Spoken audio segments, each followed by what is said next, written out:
South Acres. I love the music. The Greensboro. Now stop. Now stop. We got H-Town's real hip hop. All new 93.7 The Beat. See y'all new 93.7 The Beat. H-Town's Real Hip Hop, home of the Breakfast Club. I got a new homegirl. We're best friends now. Yay. She's a Sag. I'm a Gemini. We gonna make it work. Mm-hmm. Oh, was that a little note? Was that after that? After that, I gotta let her introduce herself. Girl, introduce yourself to H-Town. It's your girl Angelica Vila. What's up, H-Town? Thank you for having me. No, you're welcome. And it's her first time in Texas. Yes, it is. Do you eat meat? Huh? I know it's a weird question. Do you eat meat? Do I? No. Okay. Why? Because I was gonna say we gotta take you to barbecue, but if you don't eat meat, I eat that's fine. chicken and seafood.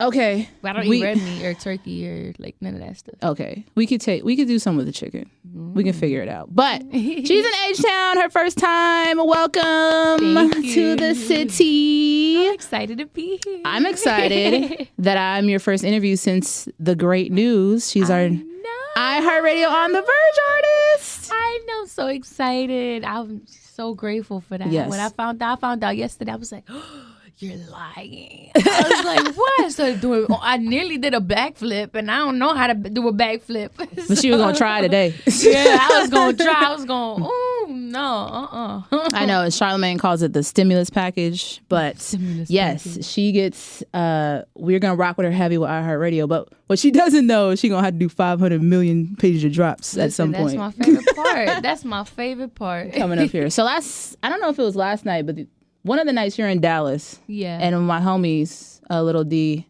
and my friend Trill, they're like, oh yeah, she's really nice. She's really cool.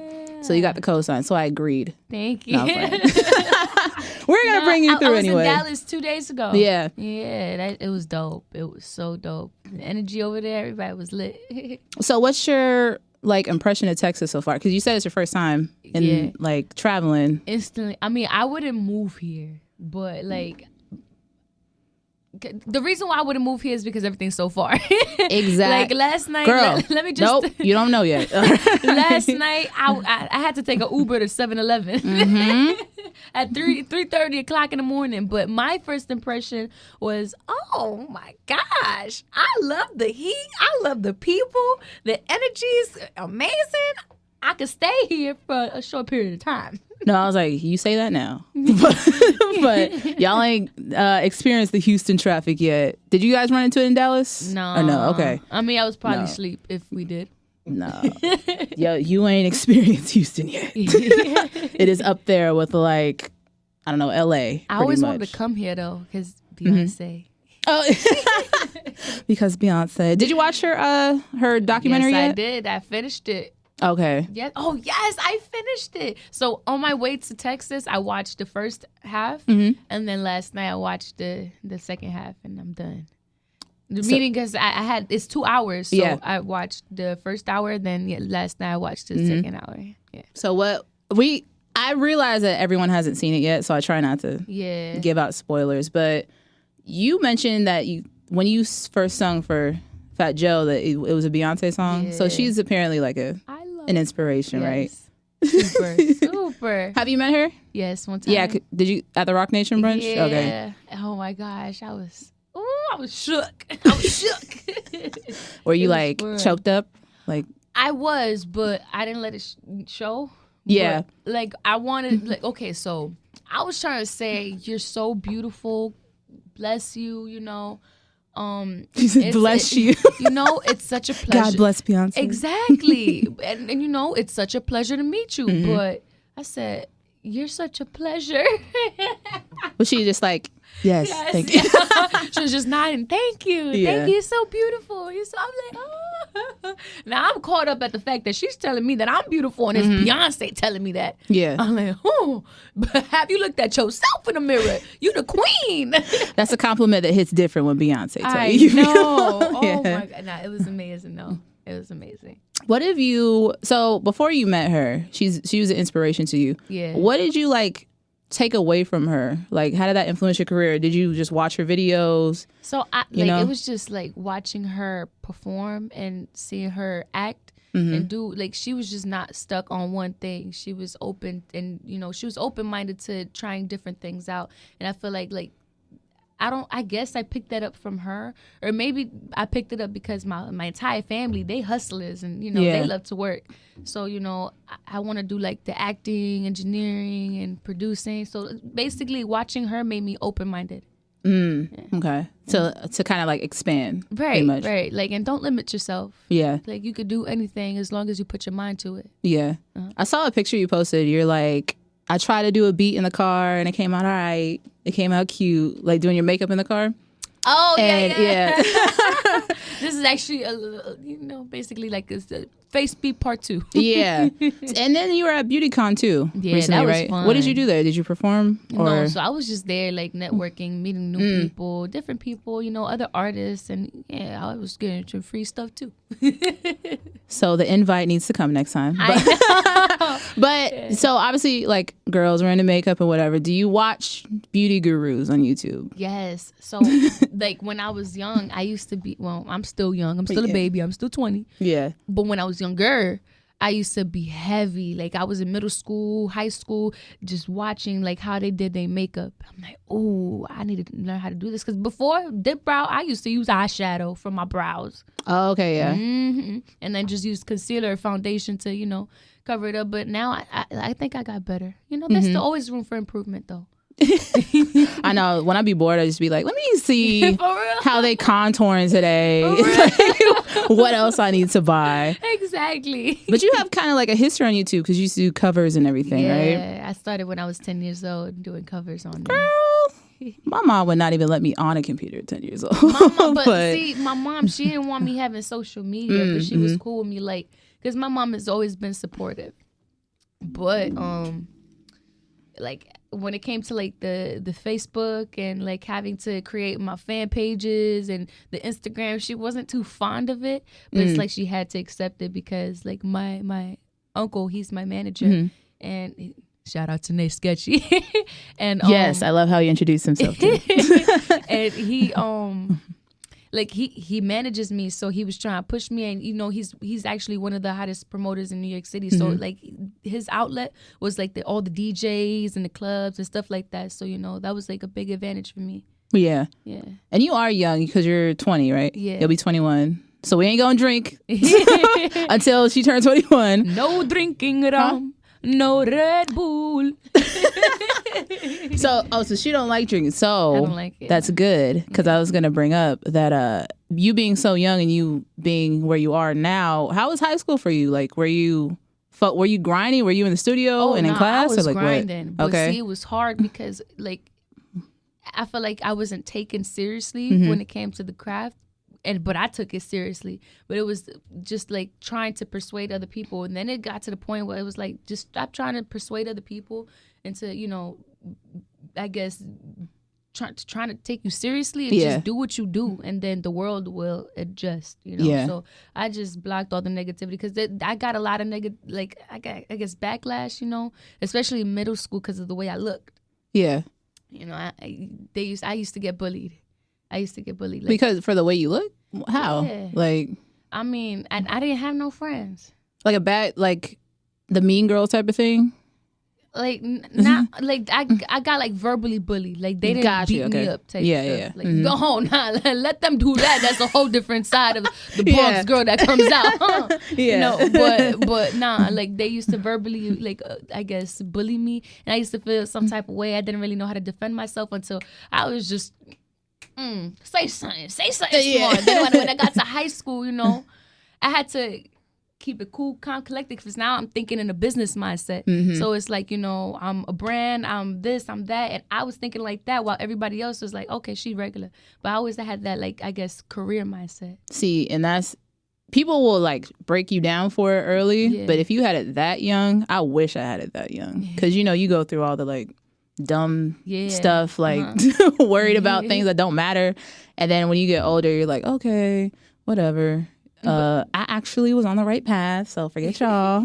I mean, it came with a lot of doubting myself too. Like, not seeing any progress, so I'm like, damn, I don't even know if this gonna work. Maybe what everybody else is saying is true. Like, it got to a point where I I got a job at American Eagle, and I started kind of like laying off on the music, but not too really, because I was still in the studio. Yeah. Because I was pushing for that, but I was in American Eagle, and then it got to the point where like they were going in on me that my mom, she didn't want me to do it no more. So it was like, I'd rather you go to school, and I'll pay for your school, but I have to pay for my school now because I dropped out. I dropped out mid semester because I couldn't be in that classroom for like not even 2 hours. I would go crazy, but I could be in the studio for days. Yeah. Like when I first got signed with Fat Joe, the first trip I took was Cool and Dre's studio for like 2.5 to 3 months. I was in there every single day, did not want to leave. And if I passed out in that studio, I'll wake up and be like, all right, what we working on today? Yeah. Like, and if I left the studio, it was to shower and come back. Yeah. Like I did not, I love to work. But that was it. You just discovered your passion. Yeah. Yeah, because of course you ain't going to want to be studying whatever. But I didn't want to, in like, college, you know what I mean? Because I knew what I want. I knew what I wanted. But a lot of people was pressuring me saying, oh, you got to go to school. You got to do this. And I was just, it got to a point I was listening to other people and I just wasn't happy. Yeah. And so I was just like, listen, if I believe in myself and I know that I could do it, then I just got to work harder. And I just maybe need to find a different way to make it happen. Yeah.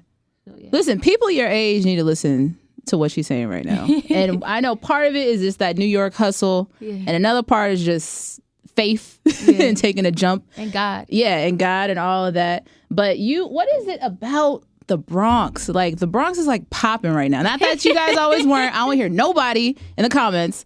But I mean, there's you, there's obviously Cardi, there's Jesus and Mero on that end. There's like, what is it with what are y'all doing over there? Like, y'all just bringing out superstars and acts, or like, what's going on? We know Fat Joe, he from the Bronx, obviously. Like, that's where that connection even happened, though. What with Fat Joe? Yeah. So so Instagram first allowed the 15-second videos. And remember, I was on YouTube. So I tried the Instagram out. I'm like, okay, posting little covers, 15-second covers. Then they added the 1-minute videos. I'm like, oh, I'm going to try to grow a little platform on here. Yeah. Posting more covers. And so my manager, he was like, since you write, you should do your own freestyle. Now I look at that freestyle today, and I'm like, why did I post that? Like, I'm my worst critic. So I'm like, ugh. Yeah. But Pretty Lou, he's one of the hottest hosts in New York City, and he had posted it. He's really close with Joe. He was working on a mixtape. I was doing his single. I was in the studio. Joe called him up. He's like, yo, who's that? He's like, this is 17-year-old. I was 17 at the time. He's like, this 17-year-old girl, she Dominican. She from the Bronx. You should come by the studio and meet her. I was like, Well, he was like, And he stopped by, and the first thing he said was, play me 3 songs. But before you do, you can never make a first impression twice. So think about what you're going to play. I'm like, ooh. You better come with it. Yeah. Exactly. That's exactly. You better come with it. So I played him the first song.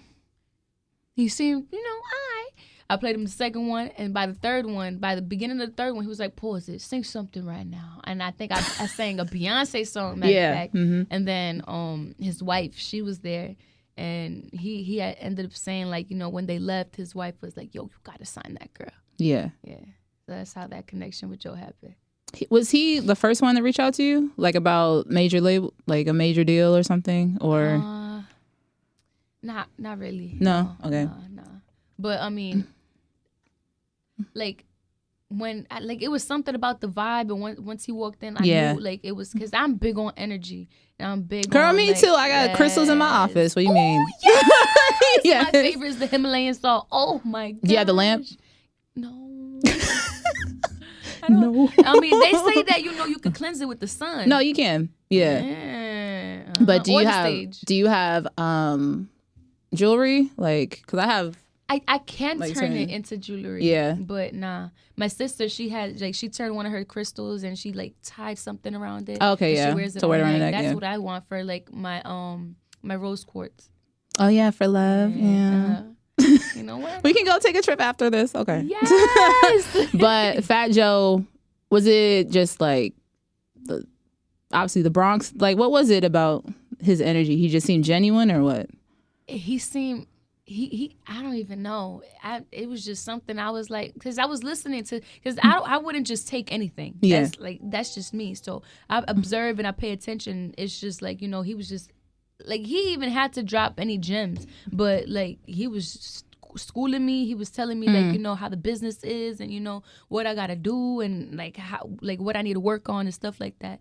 And so, like, I don't know, it just seemed genuine. Yeah. And it was genuine. And everything that he said that was going to happen and what he was going to do happened. Yeah. And so I just knew, like, and it didn't happen right away. It happened like 4 months later that I got signed to him. Because, you know, in the beginning, we wanted, like, you know, to grow and build a relationship. And I remember when I had quit my American Eagle job, later on, I tried to get a Skechers job. And the first day I was supposed to work at Skechers, that's when Joe had invited us to the first event, like, you know, we ever got invited to, which was me and my uncle. We had went to his yacht party for his birthday. And it was at the same time, it was either go to my first day at work or do this, or go there. And that's where that gut feeling came in because I had to think about it. I can't come in today. I didn't even do it. My sister did. I was too scared. I thought you just like cold, just was like, F it, bye. I was like, yo, Helen, please do this for me. Like I don't even know what to say. Like they predicted it and now it's happening. They was like, don't come in saying that, you know, you had to fly somewhere else because, you know, the music, because they knew I was singing. Yeah. And I think they jinxed it. They jinxed it. Hey. Everything happens for a reason. Everything happens for a reason. I'm a strong believer of that. Exactly. So, More in the Morning, that's a single. That's the iHeartRadio on the Verge single that we will be playing. Oh, wait. Hold on. What was she singing? I can never get enough of you. Find myself wanting more in the morning. All right, that's enough because we're going to get copyright on YouTube if she keeps singing. So you guys got to go to her page and watch the full video and everything. But that's a single right now. So what is coming up? So I do have an entire I actually have another music video coming. Okay. I have an entire project that's already done. I've been working on my second project. So, you know, that first project is going to be coming really, really soon. Okay. Real soon. Right now, we're working on the visuals. So, I'm really excited for that. Okay. Yeah. Everything I ask, every time someone comes up here, I always ask, and especially if they're a newer artist, top 3 wish list collabs. And I know Beyonce's already on there. So, what are the other two? Drake and J. Cole. Yes. Okay. Got you. I'm co-signing. All right, girl. Let's go talk about some crystals. But until then, Angelica Vila, our iHeartRadio music on the Verge artist. Yay! And we're going to post all her socials and everything. We're going to take pictures. We're going to talk about crystals and cleansing and all that. Until you come back to H-Town, girl, thank you. Thank you so much. I really appreciate it. Of course. It's all new 93.7 The Beat.